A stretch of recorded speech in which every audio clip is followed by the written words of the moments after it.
안녕하세요. 코인 랩소디 오늘도 여러분들과 함께하겠습니다. 오늘 또 본부장님 모셔봤습니다. 어서 오세요. 늘 모시지 않나요? 그래서 오늘 제가 또 모시는 거죠. 왜냐면 제가 여기에 약간 안방마님이잖아요. 그럼요. 예.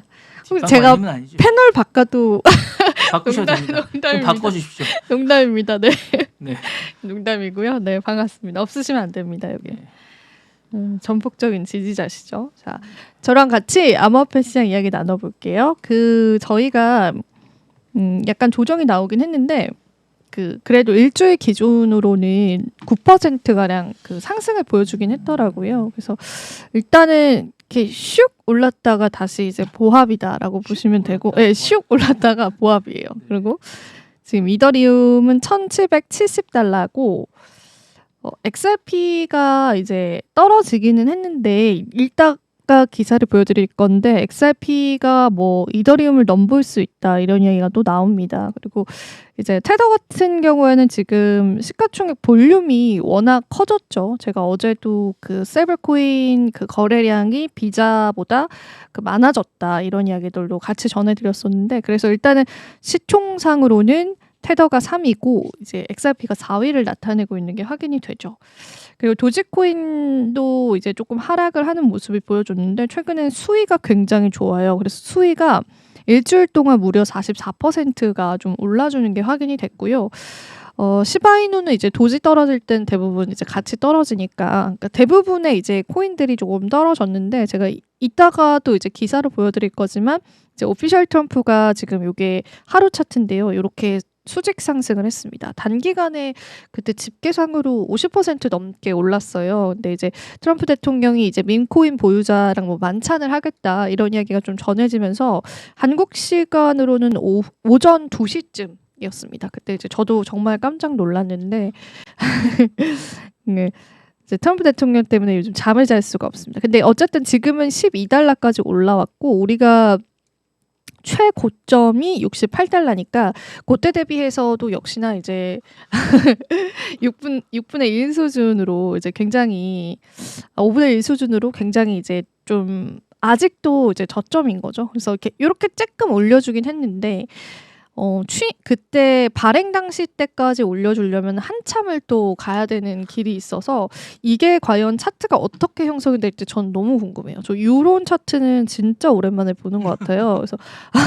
그래서 예, 웃을 일은 아닌데 그래서 이게 왜냐하면 이게 정말 웃을 일이 아닌 게 이제 암호화폐에서 크립토 투자자 중에서 오피셜 트럼프 매수하신 분들이 상당히 많거든요. 생각보다. 그래서 이제 뭐 봐야 될 것 같습니다. 계속 상황들을 좀 지켜보면서 시장 흐름들을 좀 봐야 될 것 같고, 오늘은 좀 제가 지표 위주로 준비를 해와서 지표를 좀 같이 볼 텐데, 알트 시즌은 보통 이제 못해도 40 정도는 넘어줘야 되고, 여기 이제 75선을 넘어섰을 때를 우리가 알트 시즌이라고 해요. 근데 이제 보시면은 이제 90일 데이터인데 알트코인 시즌 지수가 요렇게 넘어섰을 때도 있었어요. 근데 지금은 이제 여전히 크게 회복은 안 되고 있는 상황이라서 알트코인이 아직 랠리가 안 나오고 있는데, 근데 중요한 거는 지금 요번 불장에서 XRP도 올랐고 지금 수위도 성적이 되게 좋잖아요. 그래서 뭐 이미 그게 선별적으로 알트 시즌이 왔다 이렇게 보는 시선도 있어요. 근데 그렇게 될 경우에는 뭐 이더리움 보유자분들은 좀 굉장히 슬픈 이야기죠. 근데 일단은 뭐 공포 탐욕 지수도 지금 53 정도를 나타내면서 그게 좀 많이 회복이 됐습니다. 일단은 비트코인이 가주면은 그러니까 시장의 심리 지수는 좀 회복이 돼요. 그래서 이제 그거는 이제 회복을 해줬는데 뭐 아직까지는 이제 중립 상태인 거죠. 53이면은. 그래서 그런 시장 심리도 확인해 볼 수가 있고, 그 다음에 이제 저희가 또 ETF 플로우를 좀 보면 좋을 것 같아요. 그래서 ETF 플로우를 같이 한번 보시면 이것도 유출과 유입이 조금 반복되고 있기는 하거든요. 근데 이제 그래도 ETF 플로우는 비트코인 같은 경우에는 그래도 좀 유입, 이더리움도 살짝의 유입, 그리고 이제 이따가 좀 디테일한 데이터는 제가 잡아드릴 거예요. 그래서 참고를 해보시면 좋을 것 같고, 오늘은 이제 제가 뉴스 하나를 좀 같이 먼저 볼게요. 앞서서 이제 설명드린 것처럼 XRP 자체가 시총 1,300억 달러 복귀에 불붙은 강세 전망들이 조금 나오고 있습니다. 그래서 요거를 좀 짚어드리겠습니다. 시가총액이 1,300억 달러를 돌파하면서 상대 강도 지수, 뭐 골든 크로스 등의 주요 그런 지표들이 굉장히 강세를 좀 나타내고 있습니다. 그래서 이제 일주일간 6% 상승을 하면서 어떤 분석가 같은 경우에는 이게 굉장히 연속적으로 골드 크로스가 발생을 했기 때문에 상승 모멘텀을 강화하고 있다라고 보고 있고요. 비인 크립토는 추가 상승 시 2.99달러, 그러니까 3달러까지도 이제 회복이 가능하고 장기적으로는 3달러 돌파도 가능하다고 좀 전망을 했습니다. 그래서 여러 기술 지표에서 상승 시그널이 나오고 있다라는 건데 저 기사가 광고가 너무 많아서 제가 일단은 차트로 먼저 보여드릴게요.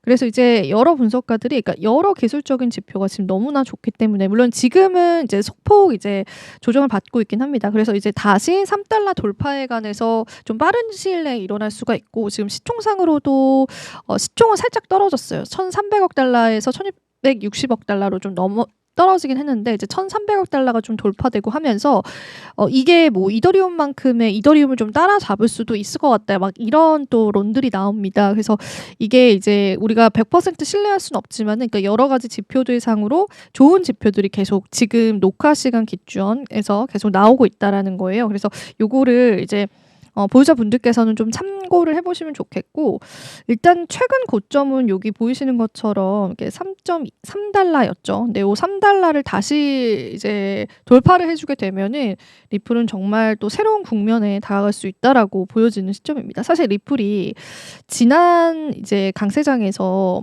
여기 보시면 거의 3달러 부근까지 이렇게 갔다가 요 약세장 구간이 굉장히 길었어요. 그래서 사람들이 리또속이다라는 이야기도 했었는데 올려준 거 보세요, 여러분. 이렇게 정말 급격하게 올려줬습니다.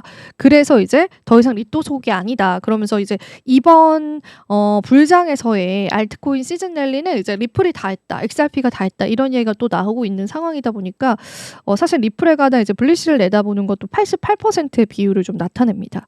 그래서 이제 시장 심리 자체도 리플 쪽으로 많이 이제 나타내고 있고 이더리움 반면에 80%예요. 그러니까 이게 참여자들의 의견이긴 하지만 그래서 이런 것들을 여러분들 같이 참고를 해보시면 좋겠고 오늘 제가 준비한 그런 이제 지표들도 하나하나 좀 보도록 하겠습니다. 요거는 이제 ETF 플로우 여기 같이 보려고 가지고 왔습니다. 최근에 이제 우리가 ETF 플로우를 보는 거는 뭐 투심을 확인해 보는 그런 측면도 있겠지만은 실제로 ETF 쪽으로 이제 유동이 되면서 이제 비트코인의 일부의 물량이 있는 거예요. 왜냐하면 이제 운용사들이 이제 이 ETF를 금융시장에서 이제 내다 팔려면은 그 일정량의 그 비트코인을 보유하고 있어야 되고 그 블랙록 자체도 계속 이제 비트코인을 매집을 했잖아요. 근데 그래서 이 ETF 플로우를 사실 이제 시장 유동성의 일부분이라고 시장에서 해석을 많이 합니다. 그래서 그거를 이제 많이 보는데 지금 현물 ETF가 이제 지난 거래일에 9.1억 달러가 순유입되면서 지난해 12월 그 첫째 주 이후에 최대치를 좀 나타냈다는 분석이 나왔습니다. 9억 1,767만 달러의 자금이 유입되면서 지난해 12월 이후에 최대 규모를 보였다고 하는데 사실 지난해 12월 같은 경우에는 굉장히 여기 요 구간인 것 같아요. 요 구간쯤. 지난해 12월은 굉장히 강세장이었잖아요. 보이시죠? 이렇게 강세를 나타냈던 시장이었잖아요. 그래서 이제 그때만큼의 어느 정도 ETF 쪽에 가는 유동성이 확보가 됐다. 이렇게 또 시장이 해석을 하고 있는 부분이어서 여러분들이 이제 긍정적으로 볼 수는 있을 것 같아요. 그래서 그거 지표들 같이 보여드리려고 좀 가지고 왔고 그다음에 요거는 이제 오피셜 트럼프를 올려줬던 Have dinner with President Trump라고 했던 이제 본인이 이제 트럼프 코인 보유자 중에서 이제 많이 가지고 있는 사람한테 이제 초청해서 이제 식사를 하겠다 이러면서 이제 트럼프 코인을 좀 올려줬었죠. 실제로 이렇게 이제 공시를 했습니다. 그래서 요것 때문에 간밤에 암호화폐 시장이 굉장히 좀 유동적으로 움직이는 그런 현상들이 좀 나왔고 근데 이제 뭐 일각에서는 이래도 되냐 이거는 이제 대놓고 트럼프 밈코인 띄우기잖아요. 많이 사라 더 사라 뭐 이런 느낌이니까 이래도 되느냐 이런 얘기가 좀 나오고는 있는데 지금은 12달러까지 회복이 됐어요. 근데 이제 제가 앞서서 차트를 보여드린 것처럼 고점 대비해서는 너무나 작은 폭이기 때문에 사실상 글쎄요 이게 또 장기적으로 봤을 때는 어떤 이제 차트 모습을 보여줄지는 잘 모를 것 같습니다. 우리가 그 허니문 기간이라고 해서 그 보통 이제 미국 대통령들이 취임을 하고 나서 이제 100일 동안의 변화를 굉장히 이제 많이 중요하게 생각을 하고 역사적으로도 많이 기록을 하잖아요. 그래서 이제 만약에 이 트럼프 밈코인도 트럼프에 의해서 흥한다면은 트럼프가 레임덕을 겪을 때 시즌쯤에는 관심을 이제 덜 받지 않을까? 또 트럼프 대통령 나이도 많은 편입니다. 70대시잖아요. 그래서 요거를 우리가 전략을 잘 짜서 빠져나와야 될 때를 잘 꼽아서 빠져나와야 되는 게 좀 중요한 포인트일 것 같습니다. 짚어드리겠습니다. 자, 그리고 오늘 이제 몇 가지 저랑 지표를 볼 거는 이제 우리가 과연 이 시장에서의 유동성적인 측면에서 어떤 또 카테고리로 그거를 조금 해석을 해볼 수 있는지를 나타낼 텐데, 보통 이제 카테고리를 좀 나눈다면, 예를 들자면 뭐 비트코인이 100개가 있는데 그중에 몇 퍼센트는 이쪽이 가지고 있고 그중에 몇 퍼센트는 이쪽이 가지고 있어. 쉽게 얘기하자면은 뭐 정부 예산이 있는데 뭐 그중에 몇 퍼센트는 뭐 예를 들면은 뭐 건강보험공단이 가지고 있어. 혹은 또 그중에 몇 퍼센트는 어디에 예산을 쓸 거야. 출산 정책에 쓸 거야. 요런 이제 카테고리를 나눈다는 개념이 조금 더 이해하기 쉬우실 거예요. 그래서 그거를 이제 살펴보니까 ETF 쪽과 그다음에 국가별로도 나눌 수가 있고, 여기 보시면 퍼블릭 컴퍼니스라고 해서 이제 상장 기업들, 우리가 보통 아는 스트래티지, 뭐 테슬라 뭐 이런 기업들 되겠고요. 그다음에 이거는 이제 어떤 이 기업은 이제 상장 기업이 아니라 밑에 있는 거는 이제 예를 들면은 라자루스 그룹 같이 해킹을 조금 했었던 그런 그룹도 있잖아요. 뭔가 이제 이게 뭔가 좋은 데에 쓰이지 않는 그런 돈을 뭐 탈취하거나 해킹하거나 사기를 이제 단행을 했던 그런 이제 기업들이 얼마나 가지고 있는지 그 비율이 나쁘지 않거든요. 1.8%나 벌써 해당을 해요.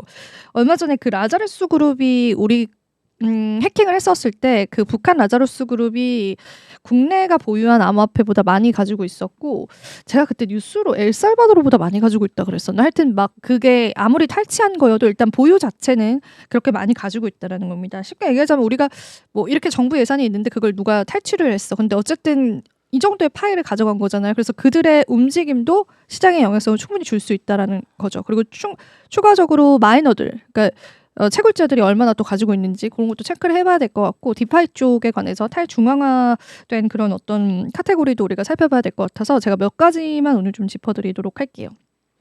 일단 첫 번째로는 ETF 쪽으로 보겠습니다. 얼마나 많은 비트코인을 가지고 있는지.